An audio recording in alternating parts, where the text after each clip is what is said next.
I was gonna wear this cap today since I'll be talking about money, but I don't like the flat bill cap, so I'll just hold on to it. Well, hello everyone. It's your favorite retired officer Mac here again. I have a doozy of a show today. Scams.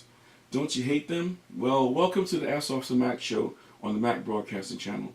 Don't forget to subscribe. On the Ask Officer Mac show today, I'm introducing the episode I call Learn How Not to Get Scammed and How to Recognize Them. This episode of the show will point out one of many, many scams that criminals use to fool you, the general public, out of your money.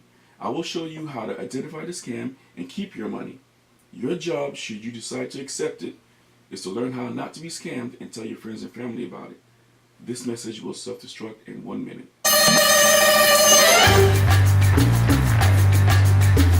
Back to the show. Seriously, you really need to subscribe to the show because you will learn one method criminals use to scam you today. But there are literally thousands and thousands of methods used to trick you out of your money. So from time to time, I will be coming back and with this show and this segment and teaching you more and more of the many, many ways criminals use to get your money. So tune in and learn all you can so you can teach your friends and family how to prevent a fraud. So let's begin. All right. Take a look at this email.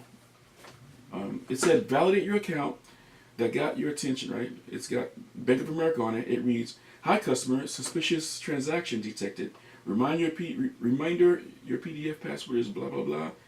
Bank of America detected irregular activity on your online banking account. Further information and next steps are presented in the attached notification."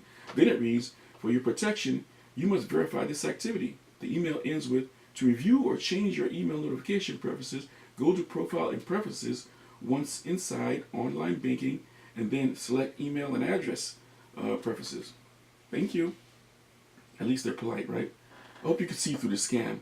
But for those who have not been scammed yet or have no experience with this, let me break it down for you. Okay, first of all, what business email begins with a series of numbers? Isn't this email from a security center? Shouldn't the email begin with security.center@bank of such and such or some variation? Next, the email base should be Bank of America, at Bank of America. Who's William Ward or Ward Williams? This should be a dead giveaway. Then why is it not ending in .com like every other major company? It ends with .co UK. It appears that it's from the UK. I got nothing against the UK, but if a Bank of America wants to communicate with me in America, why would it use a foreign email address? We haven't even begun reading the email yet. Next issue is the email is addressed to customer. Is this supposed to be your bank? Why don't your bank know your name? We'll discuss the PDF in a little later. Let's look at the rest of the email. Apparently the bank doesn't know your name, but it has no problem giving you your account's password. I guess it's a good time to mention, I don't even have a Bank of America bank account of any kind. Lastly, they attempt to scare you into taking action to protect yourself. Don't do it. Let me boil it down for you. These emails were designed to do one of several things. The first is obvious. Obvious goal is to scare you into inputting your username, inputting your password, PIN number into their website, which they designed to look just like Bank of America. This allows them to gain access to your real bank account and clean you out. I need to mention here that the reason they use Bank of America is because BOA, Bank of America, is one of the largest banks in America. The likelihood of someone having an account with them is pretty great. Keep in mind that the scammers may use another large bank or company name in the hopes that you do business with them. Any of the major companies they use this with. The next or other goal of the criminals is to fool you into pressing the PDF button that we passed over earlier. Remember that? Sometimes they email you a program or malware and call it a PDF. When you click on the button, instead of the PDF, you unknowingly download a program that locks up your computer or gives control over your computer to the scammer. Then they demand that you pay them to release your computer. It looks something like this. After you download the PDF, you get a screen pop-up that says your computer has been infected by a virus.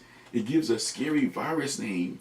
You will be locked out of your files until you remove it. To remove the virus, press this button to pay for an antivirus software.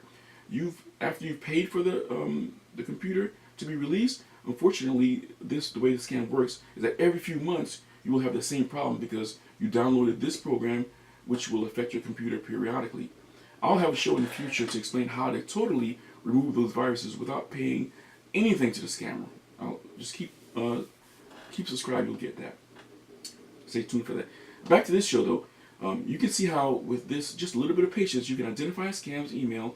Who's email from? Is it a legit email address? Is it from another country? Do they actually know you, or are they asking questions that they should already know? Here's the rule of thumb to solve all those questions. Here's the key. If you ever get an email, a phone number, a text, a post mail advising you of a problem with your bank account or credit card, contact that bank yourself.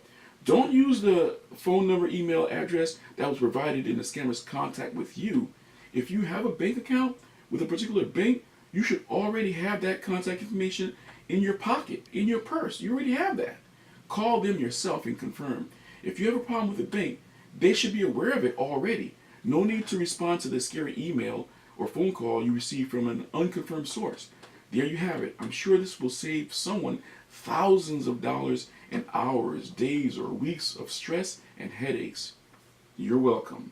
This was the Ask Officer Mac Show on the Mac Broadcasting Channel. I'm your favorite retired officer. I'll see you next week. Take care.